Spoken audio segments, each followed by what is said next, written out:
महाराष्ट्राच्या साधारणतः 41 सभेमध्ये मी भाषण करून आलो आहे आणि त्यामुळे साहजिकच हा होणारा सतत भाषणं आणि त्या सगळ्या गोष्टीचा परिणाम कुठे ना कुठे गळ्यावर होतो आणि आज मी त्या स्थितीत आहे.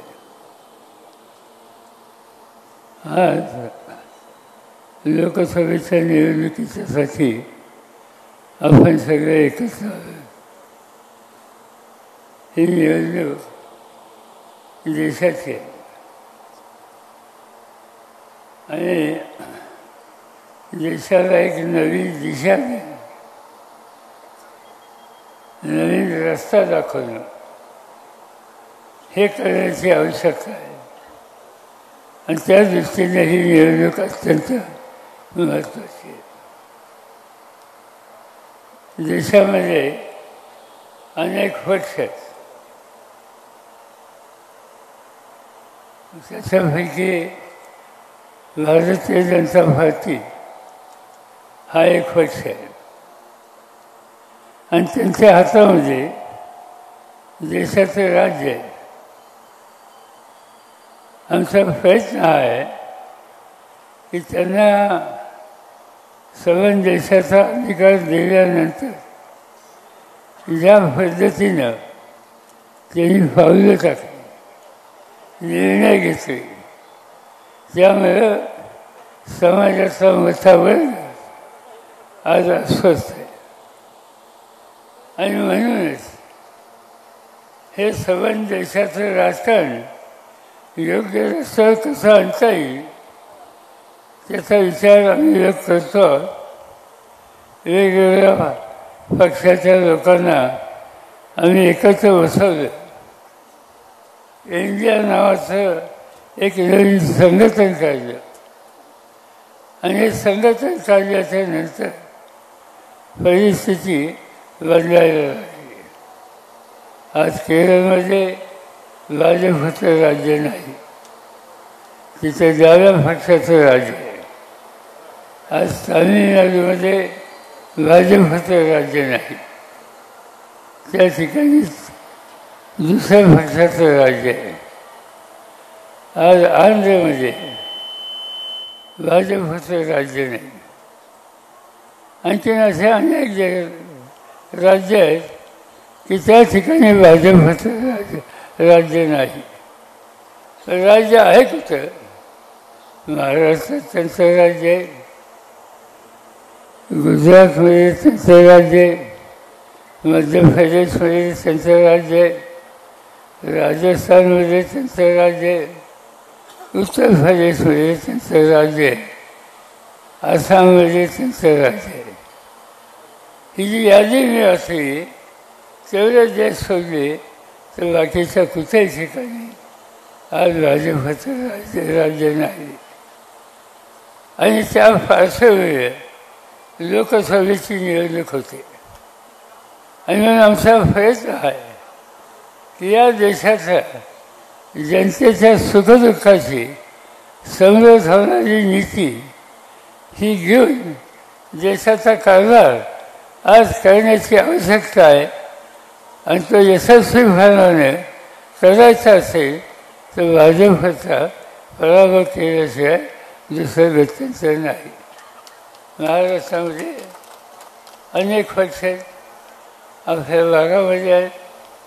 त्या पक्षांचं वैशिष्ट्य कुठं जमीनदारी देतात, कुठं पाणी देणारे म्हणतात, कुठं नोकरी शिकणारे म्हणतात. आणि एक प्रकारे लोकांना जमजाती देऊन दहशतवादाने लोकांना त्यांना हव्याच्या रस्त्याने नेण्याचा प्रयत्न आज देशाचे राज्य कसे करतात. आणि म्हणून या गोष्टीकडे भारताने पाहिलं पाहिजे. महाराष्ट्रामध्ये मी ठिकठिकाणी हिंडतो आहे. मला एक गोष्ट दिसते की महाराष्ट्राच्या जनतेने निर्णय घेतला आहे त्यांना बदल हवा आहे आणि तो बदल भाजपला सत्तेतून दुखावून टाकून नव्या विचाराच्या हातामध्ये तो बदल द्यायचा आहे. आपल्या तालुक्यामध्ये इंदापूर तालुक्यामध्ये एक वेगळी स्थिती आहे.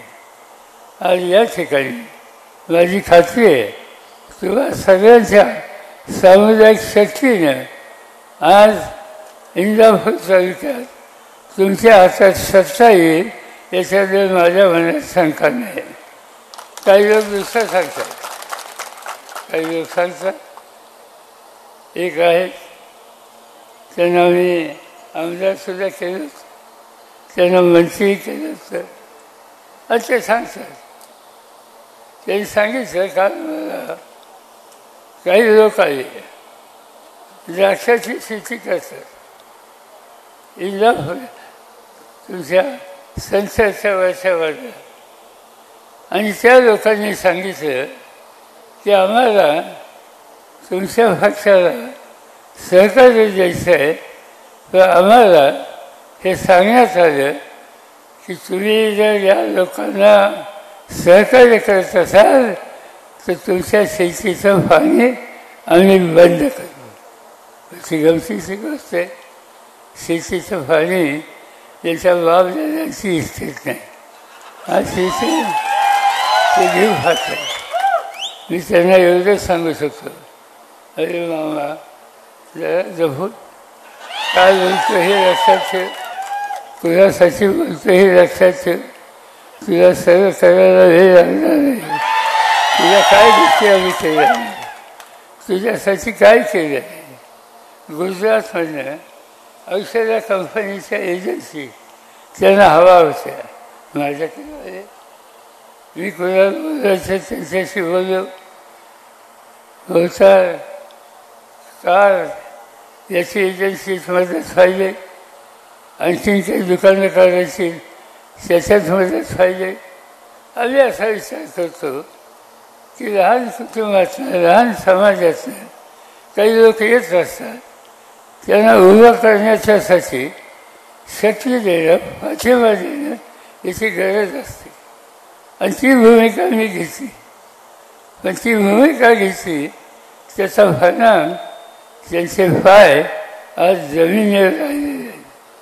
त्यांचे पाय हे हवेत गेले, त्यांचे डोकं हे हवेत गेले. पण मी एवढं सांगू इच्छितो तुम्हाला, या तालुक्यामध्ये कोणीही सत्तेचा गैरवापर करून तुम्हाला दमदाटी देत असेल तर त्या लोकांना त्यांची जागा दाखवणं हे काम अक्षरशः 1 ते 2 दिवसात आम्ही करू शकतो. आज त्या रस्त्याने जायचं नाही. उभा करा आणि लोकांसाठी नीट वागा, नीट बोला, हे मला सांगायची वेळ आहे. हे जे घडतं आहे ते इथंच नाही, आज देशामध्ये घडते. आज मी अनेक राज्यात बघतो. आज झारखंड नावाचं राज्य आहे, त्या झारखंडला आदिवासी मुख्यमंत्री आहे आणि त्या आदिवासी मुख्यमंत्र्यांनी काही प्रश्न मांडले, सरकारवर टीका केली. नरेंद्र मोदींनी त्यांना आज तुरुंगात टाकले.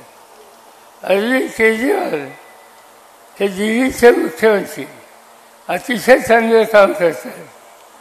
आरोग्याच्या क्षेत्रात, शेतीच्या क्षेत्रात, शिक्षणाच्या क्षेत्रात अनेक काम त्यांनी केली, अनेक कार्यक्रम राबवले आणि त्यांनी मोदी साहेबांचं धोरण योग्य नाही अशी भूमिका कुठं मांडली तर आज या मुख्यमंत्र्यांना दिल्लीच्या तुरुंगामध्ये टाकले. आज तो जेलमध्ये आहे. राज्याच्या मुख्यमंत्र्याला ते तुरुंगात टाकतात. हा लोकांचा प्रतिनिधी आहे आणि लोकांच्या प्रतिनिधीला या प्रकारची भूमिका तुम्ही घेता. याचा अर्थ एकच आहे, सत्तेचा वाद काही लोकांना चालला आहे. ती सत्ता आणि सत्तेचा वाद उतरलं त्याला फार